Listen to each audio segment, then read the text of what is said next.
Right then, we have DICKO. DICKO, you might, yeah, you've unmuted. You might, good man. Right, we've just lost 3-0 to Man City. We got shafted, didn't we? I mean, it was expected. No, I don't think any Tottenham fan went into this game confident. No one. But I think in terms of the lineup, I looked at it and I thought Tanganga, it's a chance for him. And I actually didn't think he played too bad, to be honest. I thought he kept Foden quiet for quite a lot of the game. But I think obviously putting Dyer in there, not the best. I don't think that's the best call, to be honest, because he's come out and said that he's lacking confidence. So throwing him in against City is just, I don't think it's the best idea, to be fair. And we could have done with. Did he do much? He probably didn't that much wrong though, did he, Dyer? No, I know. I thought that actually, yeah, he did do well. But, I do think having Alderweireld in there would have sturdied the ship a little bit. But the thing is, I feel a bit weird because I don't think we played bad, but I think it's just the same old, the usual with defence. Like it's just, it's not good. I made some notes here. Let's hear it. I said, so it was a good chance for Tanganga to prove himself. I liked how Ndombele, when he plays deep, when he drives forward, the same with Lamela, the same with Lucas. Those were our chances to really get up the pitch. We saw it a few times. We saw Lucas driving, we saw Lamela driving, and we saw Ndombele driving. They drive into that number 10 position, and then we've got no runs. We don't have Kane making a diagonal run. We don't have Son making a diagonal run. And we end up with Lamela, Lucas, or Tanguy just ending up running into a brick wall and not... Absolutely. That final pass, it just never seems to be right. And obviously, I think Jose made that a tactic, or he made that clear at the start of the game that we should, when we get the ball, drive, run with the ball. That's why he put Lucas Moura as number 10. And there was times where it looked like when we were going forward, it was like we actually might get a goal here. But then the movement off the ball wasn't good enough. And going forward in general, just clueless. I saw in the second half as well, Son over on the right-hand side, and he stood there and he looked behind him, waiting for an overlap. No one overlapped him. And he stood there and was looking around like, where's my overlap? No one's overlapping him. And Sissoko was stood there thinking, shall I overlap? Shall I not overlap? I think that, I'm not sure whether that comes down to the manager or the players, but it's like, it's not clear enough to them what their game plan is going forward. I think it's so defensively orientated that going forward, we seem to think, okay, well, in training, we've done three days worth of defensive training. What do we do when we're going forward, apart from just drive with the ball into the number 10 position? So it's a really good point. It's a really good point because it's every single game, you don't know what kind of formational style of play we're going to get. That's it, yeah. I thought Davies was completely bullied out of the game today at left back. Another shite performance from him, to be honest. And I think Sterling just ran him into the ground. His confidence is low. We need someone to replace Reguilon with a bit of, maybe I'd like to see a younger player in. So I think Cesc coming back next season could be a big one. But I think it's time for Davies to move on, really, because I know we've been saying that for the last 5-6 years, haven't we? Yeah, that's the thing. That's the thing with Tottenham. We reward average players with big contracts, and I don't understand why. I think this is where a lot of people call in for Jose to be out, and I read this, that he's had less points per game than Tim Sherwood, most points dropped from winning positions, and less points in the last 12 games than Poch got in his last 12 games in charge. That's interesting stuff. That's sackable form. But yet, for me, I still don't 100% blame Jose. I'm a bit in the middle. I think there are times where his tactics show that it's not good. Going forward, it's not good enough. And they say he's a defensive-minded coach. But I mean, look at our defending. You don't have to be a genius to work out that it's not good enough. So I don't understand really what he's looking to implement and what his style of play is, apart from sit back and counter. That's the only thing I can see going forward.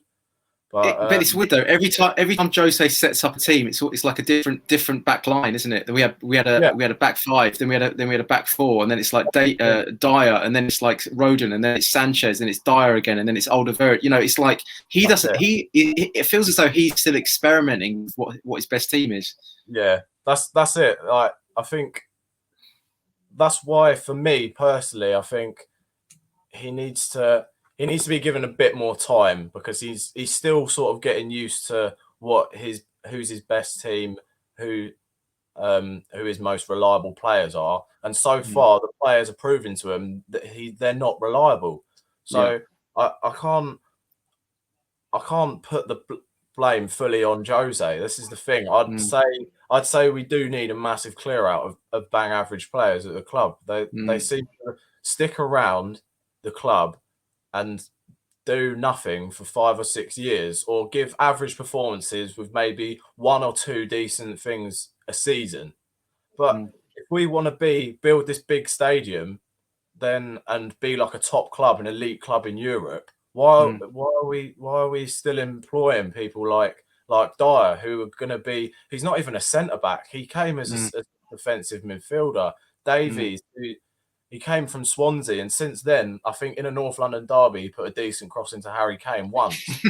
That's it. Scored a few decent goals from outside the box, but other than that, I can't see what he's offered at all. Yeah, I mean, if we're really going to be considering, challenging for the title, you've got to clear out the dead wood, haven't you? And unfortunately, we've got half a team of superstars and half a team of, let's be honest, they're not even Europa League players, I would say. That's the thing. They're mid to lower Premier League team players. They're not good enough. But in terms of the goals, the first goal, it was clumsy from Højbjerg, but if you look back on it, it doesn't look like a penalty. If you in the first look, it genuinely does look like a penalty. And as soon as I saw the replay, I thought that's a penalty, and it was a penalty. But if you look back and you look at certain screenshots and slow motion, Gundogan tries a skill and it doesn't pull off, and he treads on Højbjerg's ankle. Oh right. And yeah, I haven't seen that. It looked like a penalty to me, but I'll have to go back and look at that. Have a look back, because I mean, I've had a lot of mixed sort of opinions on it, but for me, VAR have the technology, so they should have cleared that up, really. But basically, Gundogan tried to drag it back, missed the ball, trod on Højbjerg's ankle, then Højbjerg followed through. I'll have to look at that. Yeah, it didn't look like a penalty to me, to be honest, but. But what really upset me though was the way our heads dropped after that, and I felt like we were in the game up until that point. But as soon as that goal went in, it was almost like everything just went back to pedestrian football again. Yeah, that's it. Yeah. What else? So I said, Lloris again. He's had a shocking week, to be honest. A lot of people have been telling me that he's finished now at the club, and we want to go for Nick Pope from Burnley, but. I don't know.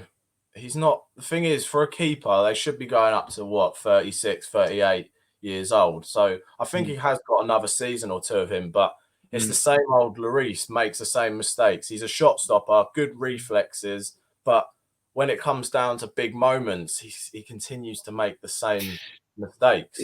He's not a big game player, I don't think, for us. He just he gets the saves you expect him to get. He kind of he cleans things up that you expect him to clean up. He doesn't really save you in the games when you need him to. That's the problem, isn't it? Yeah. The second goal he should have done a lot better with. The penalty he should have done a lot better with. But with the second goal, I think what Jose said to them, he must have said to them, when they're in the box, don't touch them. Just try and get a block in. Do not touch them, because as soon as City were in our box, they were dancing around us easily. Multiple occasions, so many times. They were dancing around and we weren't putting a challenge in, but the hands were going behind the backs and trying to just put a block in. And I did think we did that well, but we didn't track other runners. Once they were in the box, they were having Gundogan overlap an underlap. They were having Foden underlap and overlap, and they were getting a bit of space to create a shooting opportunity, and they were getting their shots off. It's just because it just comes down to lack of concentration, bit of laziness. You're there. You've got to follow the run. Especially as a defensive midfielder, you have to follow the run. Højbjerg, I love Højbjerg, but that was disappointing to see. He shouldn't have let Gundogan run across him. He was maybe a second or two too late, and Dyer playing him on the side. He should have tracked the run and got there sooner, and not made such a clumsy tackle. He should have just tried to shepherd him out of play. But again, it's disappointing. Do you go with the idea that like the reason we're losing games is because of just individual errors, or do you think there's a deeper level of truth which is about like the way that we play kind of creates the individual errors, or how do you see it? Yeah, I think a bit of both, to be honest. I think half there's chances where we should have cleared the ball, or we shouldn't make the tackle, we should and shouldn't do things, but we end up doing it. And I think it is half the tactics. Again, this is what I mean. I'm split 50-50. I'm not Jose out, I'm not Jose in. Do you know what I mean? I'm the same as you. I'm the same as you, yeah. It's because I think the individual errors are really costing Jose at the minute. And when you really look at football, it's not a manager's fault. It's the 11 players that step across that white line for 90 minutes that need to do a job. Sometimes it's about the basics. And we just seem to forget the basics so often, and it costs us every game. But you could argue as well, having certain players in certain positions and having better tactical awareness maybe wouldn't create the opportunity for that individual error. But I do think it's some of the basics of defending and basic principles of football that some of them just seem to forget. This is it. That's what it is. I was having this argument with Sim whilst the watch along was going on. He was saying that it's not Mourinho's fault that there's individual errors, and I was like, okay, all right, but why is it then when there's individual brilliance that wins a game, that's a Mourinho masterclass? You can't have it both ways. Yeah. Like it's either the players win the game and it's not Mourinho's doing, or the players fuck up and it's not Mourinho's doing. Do you know what I mean? But you can't have it both ways, where you say like it's the Mourinho masterclass and it's not Mourinho's fault. Yeah. What do you think? Yeah, I agree with that. That. Yeah. All right, DICKO. All right, mate. Any final thoughts then? Anything going forward? Any positivity? What do you think can change? What can we do to to tweak things?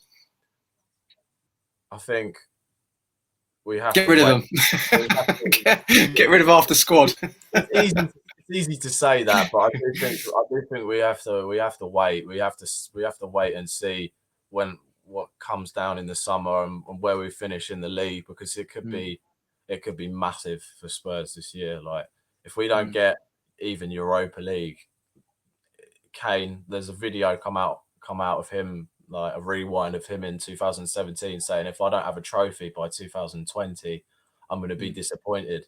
Here we are, 2021, and no trophy. And it's not like we're going forward and progressing. It's like now we're going backwards. So it's Kane's a loyal player. Okay, he won't want to go, but in terms of his career, if he wants to win these big things, win trophies, then that's what he needs to do. And I personally wouldn't have anything against him if he did. I'd understand, because he's world class. He is one of the best strikers around. So I think he deserves it. So if he said, that's how I feel. I want to leave, then I wouldn't be surprised. Same with Son. I think he's supposed to be signing a contract, but has he signed it? Has he not? We don't know yet. We're supposed to be waiting for an announcement, but I'll be waiting for Son to decide this season, are we going to get Europe or are we not? Then I'll stay or then I'll leave. This is the thing. Our big name players, if we continue to play like this and continue to let the individual mistakes cost us, our big players are going to turn around and start asking questions of the board and say, of course, either back the manager or get rid of him and get a manager you want to back, or I'm going to leave. Yeah, I know. I mean, it's sad, but that is the bare bones of it. That's the reality of it, unfortunately. Yeah, I mean, I can see Son staying, but maybe Kane leaving at the end of the season if we're not in the Champions League. Yeah, and then eventually Son might get frustrated. But yeah, okay, mate. Well, all right, Dicko. Cheers for your insights, mate. We went quite deep there, didn't we? And yeah, continue to support the channel, mate, and hopefully we get you back on. We'll have another chat. Yeah, we'll do. Yeah, of course. All right, take care, brother. See you, mate.